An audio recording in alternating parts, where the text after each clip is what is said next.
Hola a todos los que nos ven. Soy Leonie Friedrich de la Fundación Alternativas. Hoy queremos hablar un poco de la situación actual en Perú, o más bien de las manifestaciones y de las causas de la crisis, o bueno, y también de los posibles efectos y escenarios en el futuro. Por eso hemos invitado a Pedro Zavala de Perú, que es licenciado en Humanidades y también en Derecho por la Universidad de Piura en Lima. También ha completado un máster en Derecho Avanzado en la Universidad de Barcelona. Y igual está especializado en políticas públicas sobre actividades productivas y recursos naturales y ya cuenta con 10 años de experiencia en los sectores públicos y privado, así como organismos internacionales. Buenos días en Lima, Pedro, ¿cómo estás? Buenos días, Leoni. Todo muy bien, muchas gracias por la invitación. A ti, pues nos encanta escucharte aquí y que nos cuentes un poco de la situación actual. Pues empecemos. Perú está en una crisis. Ya desde diciembre Perú se enfrenta a violentas protestas contra el gobierno de Dina Boluarte, y estos turbios ya comenzaron tras el encarcelamiento del despuesto presidente Castillo, y los manifestantes exigen la dimisión de la actual mandataria. Pues según tu opinión, ¿cuál es el origen o cuáles son las causas de la crisis en Perú? Gracias, Leoni, gracias a la Fundación por la invitación.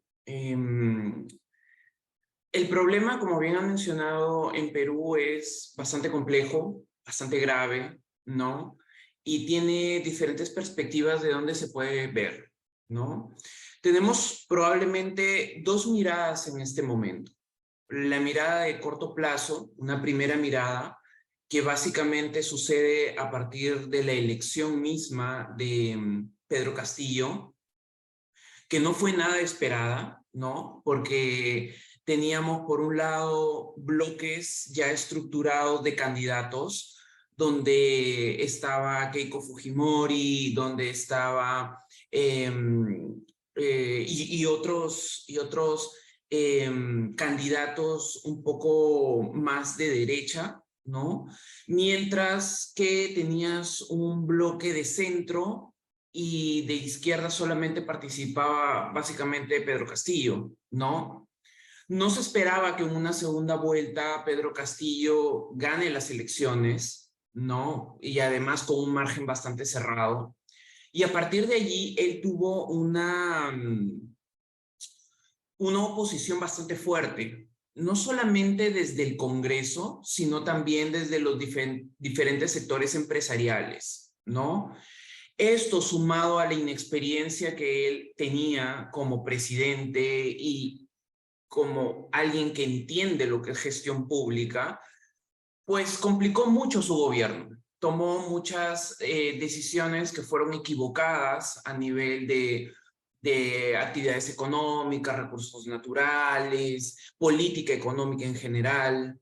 Y esto frente al descontento de una oposición que había perdido las elecciones y que viene perdiendo elecciones no solamente en este momento, sino que viene perdiendo de manera reiterada en los últimos años.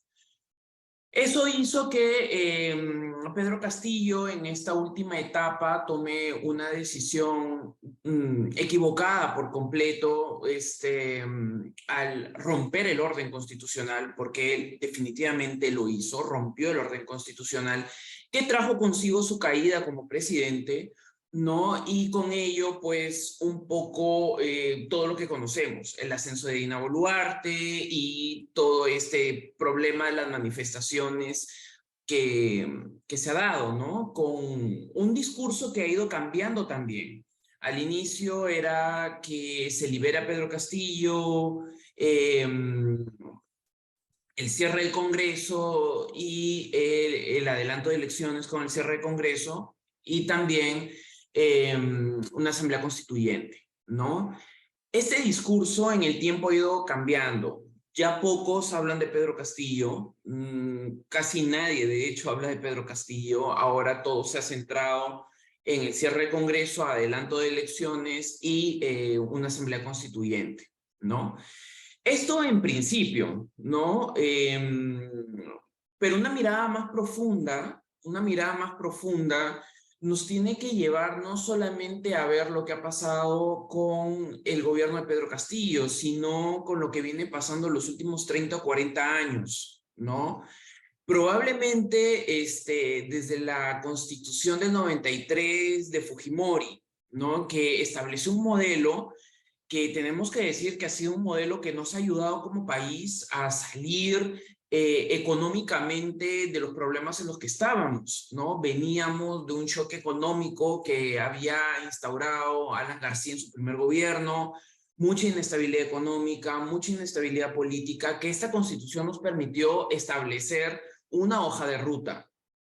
Sin embargo, los intereses nacionales han cambiado con el tiempo. Y creo que precisamente estas manifestaciones atienden a eso, a que el contexto ha cambiado y que probablemente esta constitución ya no se ajusta tanto al modelo que se requiere, ¿no? Y esto lo podemos ver después de haber pasado por tantos presidentes que han sido vacados, disoluciones del Congreso, y en las calles, la manifestación lo que quiere dar a entender es la profunda desigualdad que hay en el país, ¿no? Y esto muestra, por ejemplo, que la prensa se enfoca solamente en mostrar ciertos aspectos de lo que está pasando en la manifestación, probablemente más enfocado en la violencia sobre los policías o las empresas, que definitivamente está mal. Creo que la violencia en ningún nivel debe ser aceptado y está habiendo por parte de los manifestantes contra empresas, contra fondos, contra ciertas organizaciones, contra el mismo Estado, el Poder Judicial, Fiscalía, Policía Nacional, etcétera. Pero también hay otra cara de la moneda que poco se está comentando, que al momento hay un poco más de 53 muertos, ¿no? Fruto de estas manifestaciones, que son estudiantes, que son profesionales, que son gente de a pie que simplemente se está manifestando sobre algo que no les parece. O incluso alguien que simplemente de casualidad pasó por alguna avenida principal y le dispararon. Entonces,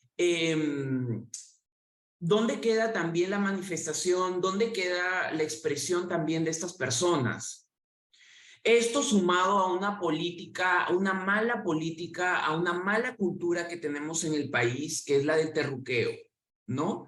El terruqueo básicamente viene desde la época del terrorismo, ¿no? Y quería decir que todos aquellos, en este momento, ¿no? En aquel momento el terruco era aquel que era un terrorista, ¿no? Un terrorista que generaba todo el caos y bueno, ya un poco la historia del Perú con el terrorismo, que es bastante fuerte, ¿no? Pero en el tiempo la acepción del terruqueo ha cambiado, ¿no? Ahora el terruqueo ha cambiado para todos aquellos que se manifiestan en contra del sistema y del modelo económico. Por ejemplo, probablemente yo, por emitir alguna opinión en esta entrevista, sea un terruco también, ¿no?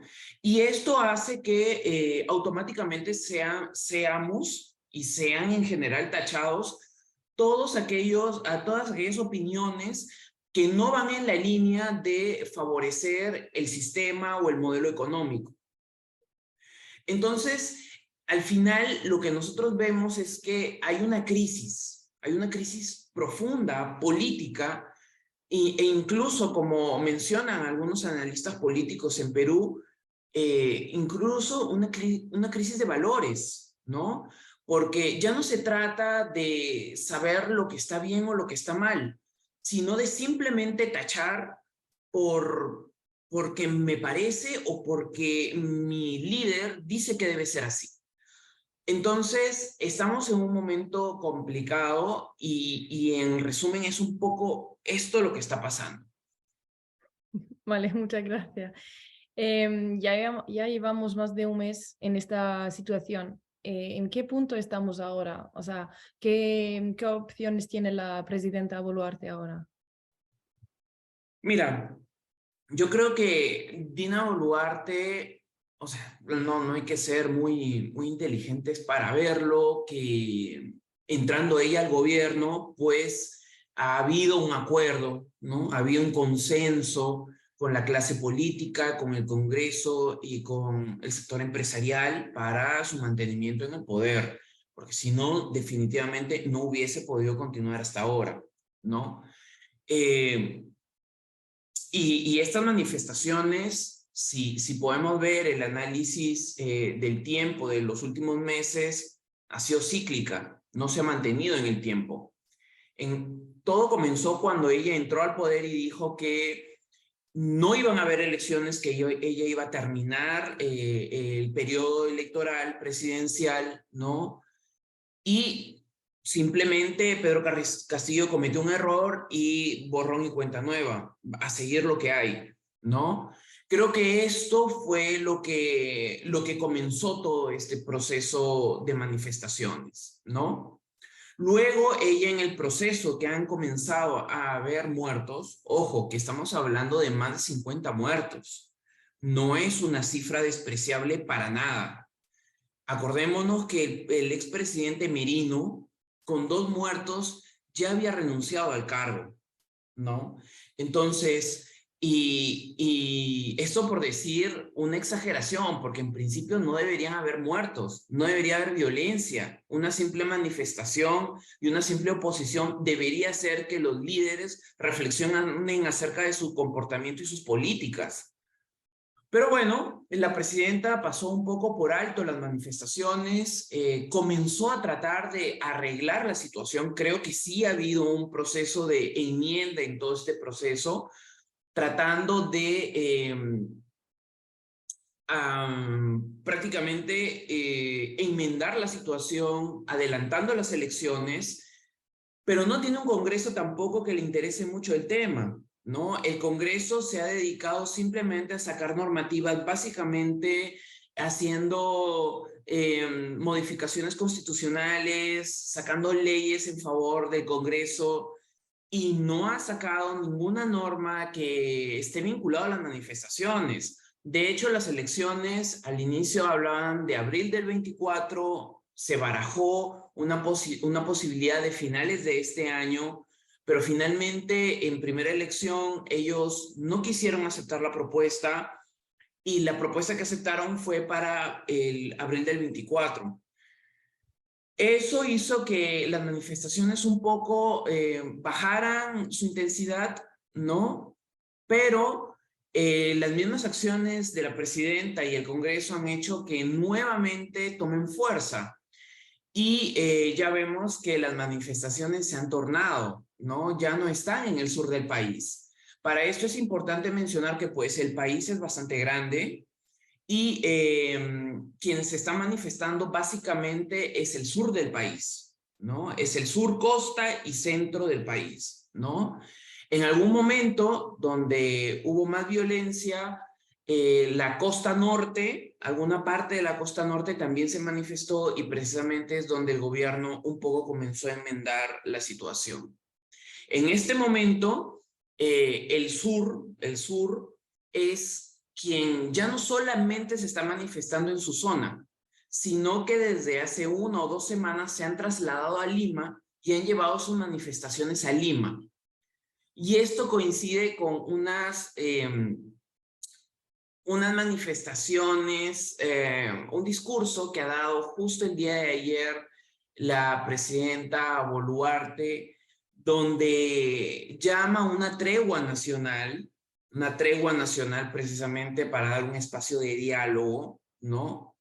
Pero también menciona que Puno no es el Perú, ¿no? Algo bastante curioso porque pareciera que Lima sí es el Perú, pero el resto de provincias no lo son, especialmente si son de la sierra y son del sur, ¿no?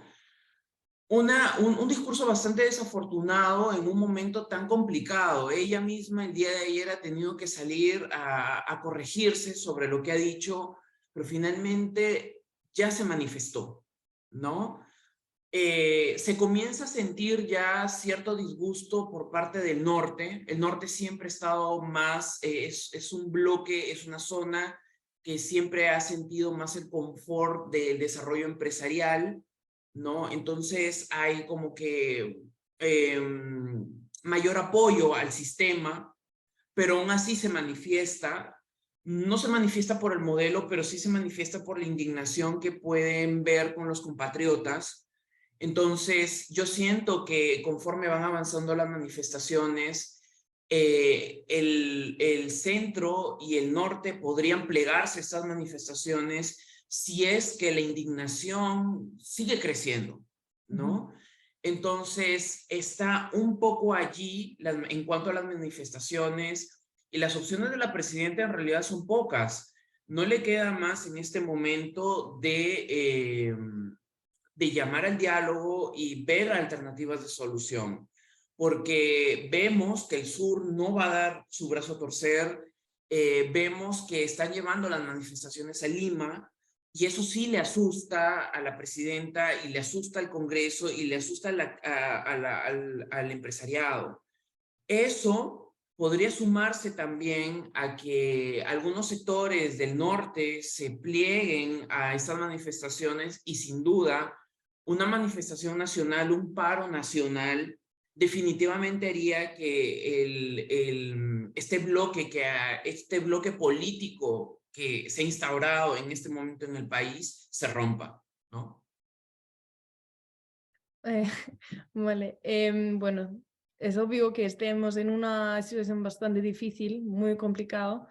¿Qué dirías tú? ¿Cuál debería ser la respuesta de los países vecinos o sea, o la región o la respuesta regional e internacional? Bueno, en realidad nuestros países en América Latina, ya sabes que carecemos de muchas cosas, entre ellas institucionalidad, ¿no? No tenemos instituciones sólidas, nuestro sistema democrático es bastante débil, ¿no? Yo creo que en favor precisamente de fortalecer la institucionalidad y las organizaciones democráticas es que se debe respetar la soberanía nacional, ¿no? Los países de la región deben respetar lo que pasa en el Perú. Lamentablemente es parte del proceso, y es un proceso que se ha visto en muchos países de la región. Se ha visto en Colombia antes del COVID, que probablemente si no hubiese habido COVID, hubiese habido alguna reforma constitucional también. Se ha visto en Chile, que ha desencadenado una reforma constitucional. Entonces, yo creo que es parte del proceso, ¿no? En Perú estamos acostumbrados, y lo hacemos, a estos momentos políticos difíciles. Y por eso es que tenemos presidentes en cárcel y presidentes investigados. Nosotros como país estamos acostumbrados a enfrentarnos políticamente, legalmente y socialmente frente a estas desigualdades del sistema, ¿no? Entonces creo que lo que va a suceder en el país va a ir conforme a el proceso que debe seguir, y la región debe estar expectante, ¿no? Respetando la soberanía nacional, pero sí expectante acerca de la violación de derechos humanos que puedan haber. Por ejemplo, las muertes que están habiendo. Se debe aperturar investigaciones específicas sobre el tema. Hay videos sobre el tema. Entrar a la Universidad Nacional Mayor de San Marcos es abusivo, ¿no? Para sacar a 20, 30 estudiantes. Y así no fueran estudiantes, manifestantes, ¿no? Porque manifestar es un derecho, ¿no? El uso indiscriminado de violencia, de fuerza, el uso de armas letales, se debe investigar, y la región tiene que presionar para que esto suceda, ¿no? Pero también tenemos que entender que este es un proceso nacional, ¿no? Y como proceso hay un sector que se manifiesta, pero hay un sector que no se manifiesta y que está también a favor del sistema, ¿no? Y que lamentablemente aquí hay un problema, ¿no? Y el problema es que en el tiempo los manifestantes no están logrando transmitir su queja, ¿no? Muchas personas que están a favor del sistema dicen, pero sí, es el manifestante que ha golpeado al policía, o que ha quemado la fiscalía, o que ha quemado el poder judicial, o que está bloqueando las carreteras. Pero es porque no se entiende que hay 53 o 55 muertos de por medio, porque no se entiende cuál es la queja real. No se escucha en este momento la queja real, solamente se escucha la violencia por ambos lados, por el lado de la policía y el Estado o por el lado de los manifestantes, pero no se está escuchando la propuesta. No se escucha, por ejemplo, por qué se quiere reformar la Constitución. Yo escuchaba a algún manifestante que hablaba sobre los contratos ley, ¿no? Que en su momento Fujimori firmó unos contratos ley que daban exclusividad por 40 años, que está justo por vencerse, y que el sistema quiere renovarlos sobre recursos naturales que son del Perú, sobre sistemas de servicios como el Inca Rail que lleva a Machu Picchu, que es un monopolio legal en Perú, y que está por renovarse. Y claro, mucha gente no está de acuerdo con eso, quiere que se hagan procesos legales conforme a normativa. Entonces, eso no se escucha. No se escucha, se escucha solamente la violencia. Entonces, y esto sumado a que la oposición no se ha estructurado, no hay una oposición técnica, no hay una oposición cohesionada que diga claramente qué es lo que está pasando y claramente qué es lo que se quiere. Entonces, cuando se habla de un espacio de diálogo, ¿con quién se dialoga? ¿No? Se dialoga con algunos dirigentes y claro, allí viene nuevamente la política del terruqueo. Dice, no, se va a juntar con el Frente de Defensa, etcétera, cuando no debería ser así.